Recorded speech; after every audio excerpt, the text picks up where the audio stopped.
I suppose that the immediate question that arises out of all of this is whether you think that this is an example, crucially, where ideology leads to mass societal dysfunction, and then whether it's the key thing that's standing in the way of solving this dispute. The word ideology is very tricky. Most of the time, it is used in a way loaded with pejorative meaning.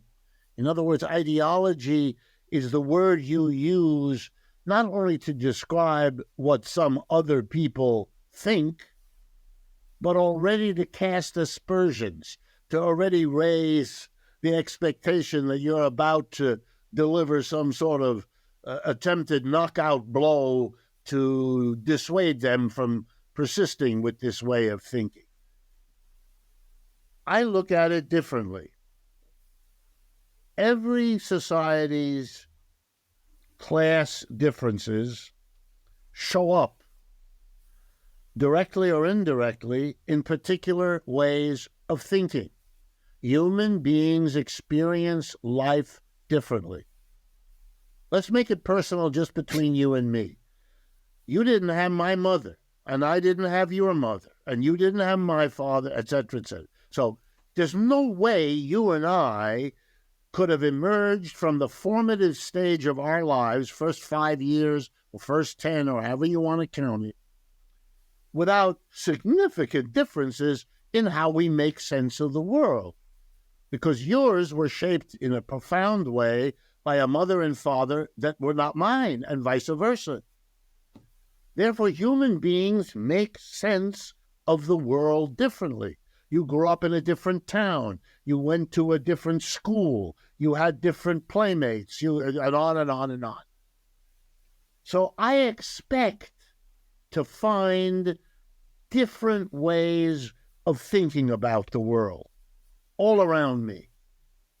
If you want to get down to details, differences between me and each other individual.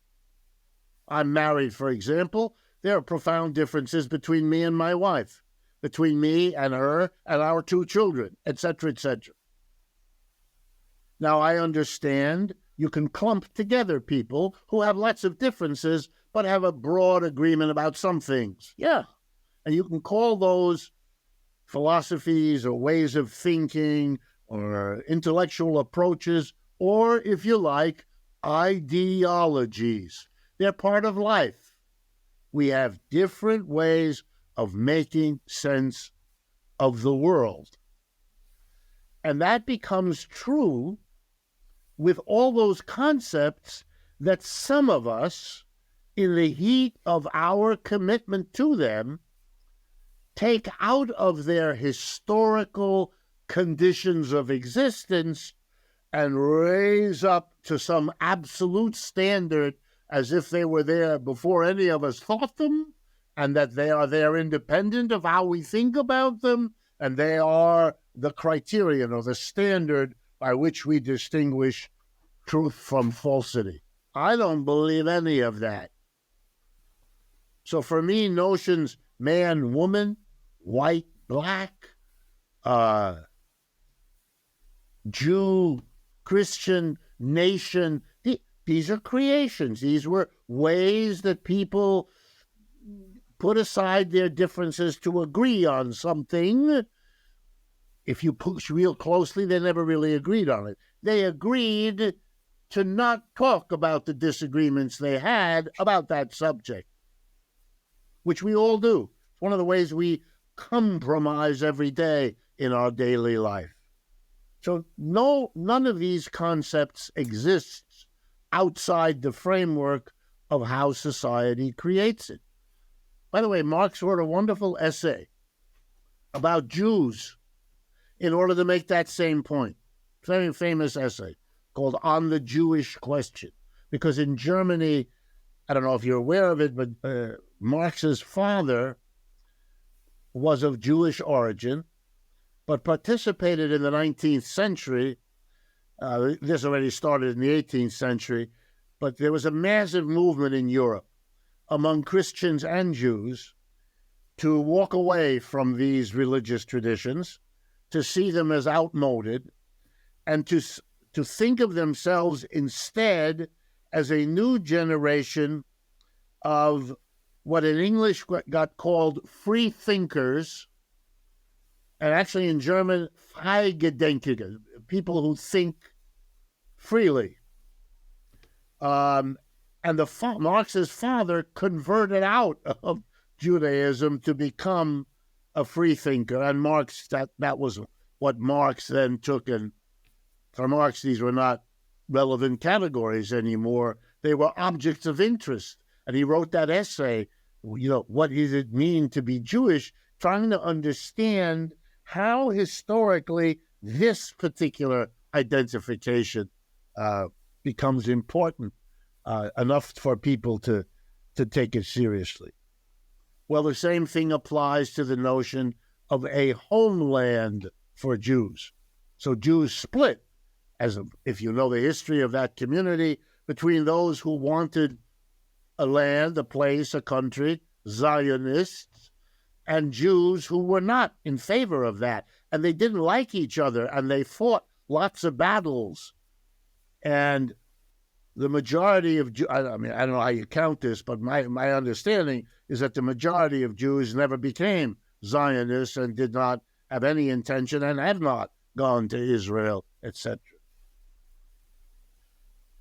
Israel had difficulties, and so there was an interest in Israel to capture the loyalty, if they could, of Jews who didn't go to Israel. And they made a lot of efforts to do that, some of which were successful, others not so much.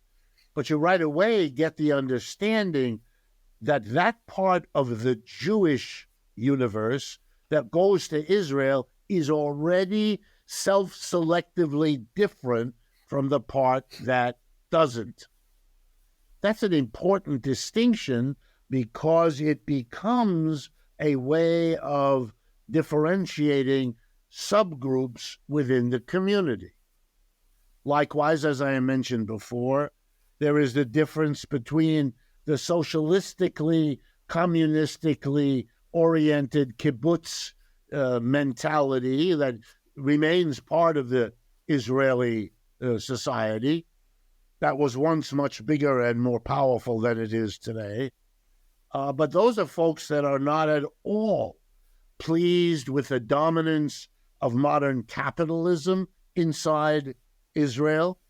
If you ever look at the parliamentary breakdown of different political parties, and in case your audience is not familiar, there are many political parties in Israel. It's not two like here. There are many, and many of them are left-wing, and and there are many parties that are against the policy in Gaza and against Netanyahu and working very hard to dump him out of office and to put him in jail because he has a lot of outstanding legal challenges, sort of like Trump.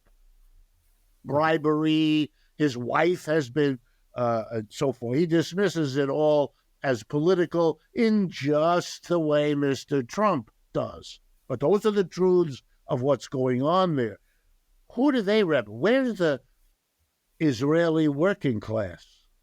Where is it? Where are the trade unions related to those political parties? What positions do they take? Is it clear that they support all of this? Is that support unconditional? Is that support temporary during the war, but then they will go their own way? Those are open questions. I have what I think are the answers, but I'm not so sure. That's an ongoing, fast-changing kind of situation. And much the same is true in the Arab world, inside Palestine, in the larger Muslim world being drawn into all of this. And if I could go back and talk for a moment about the change in the global economy, once you bring Iran, Egypt, and Saudi Arabia into the BRICS family, which is where they are now, and you ally them with China, India, then what Israel is doing in Gaza is a taking of a risk for Israel in terms of the next 10 or 20 years that I find. I'm not Israeli, I'm not about to go there. But if I were Israeli, I'd be terrified. I'd be terrified that you've just made a commitment that is crazy. I mean that literally. Let me give you an idea of how crazy. Over the last week, the United States decided, again, making a similar mistake, that it was going to bomb Yemen. Publicly, loudly do that, which they did.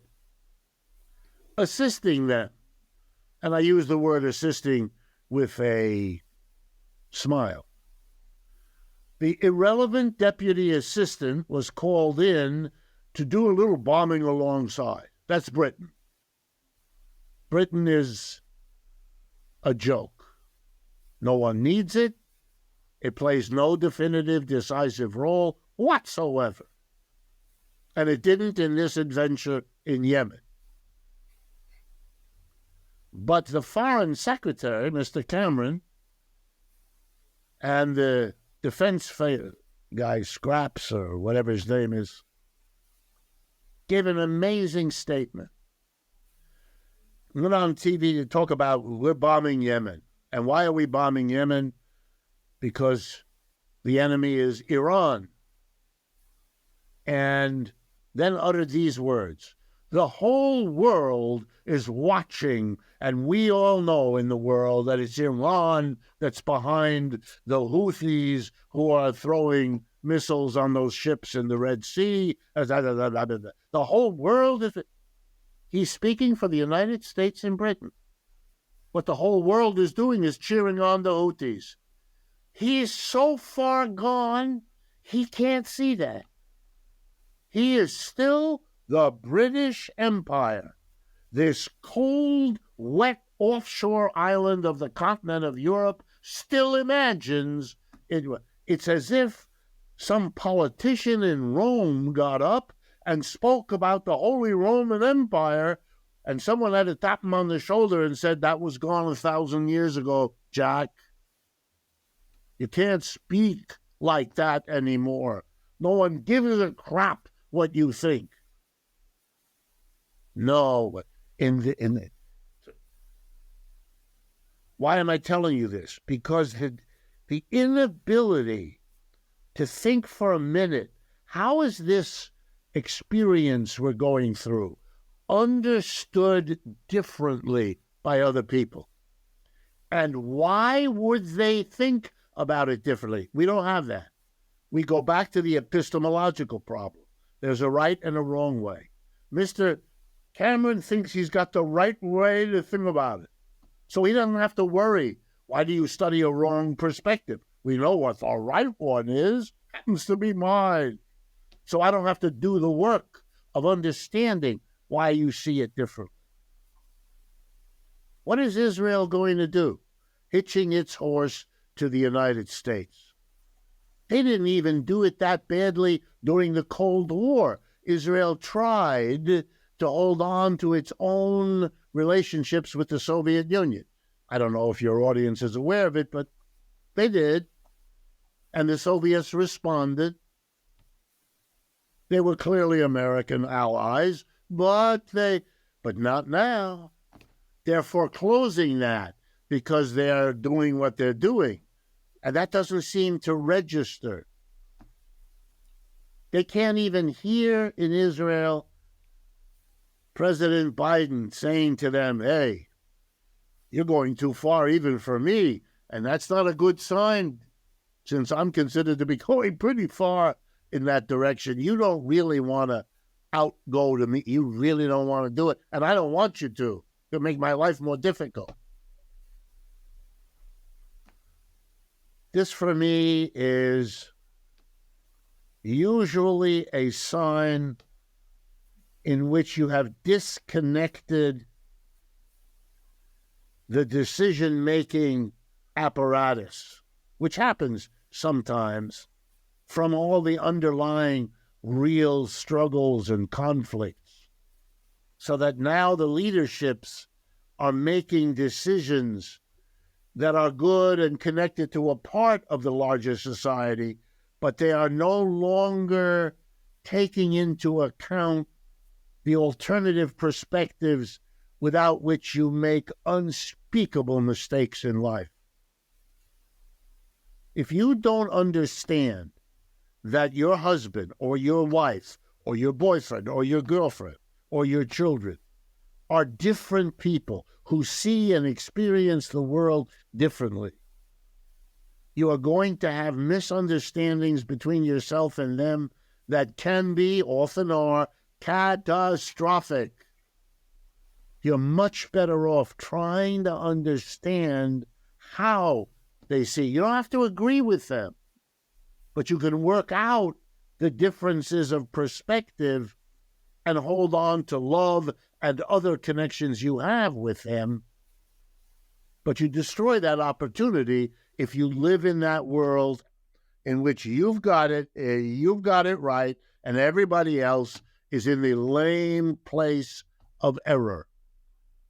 And for me, we're already at that in Israel and Gaza. And if you don't pull back and figure out an alternative way, you're going to do a level of, already probably too late, a level of damage and horror that, like the race issue of the United States, will not go away. It will haunt you in 1,000 ways for the foreseeable future.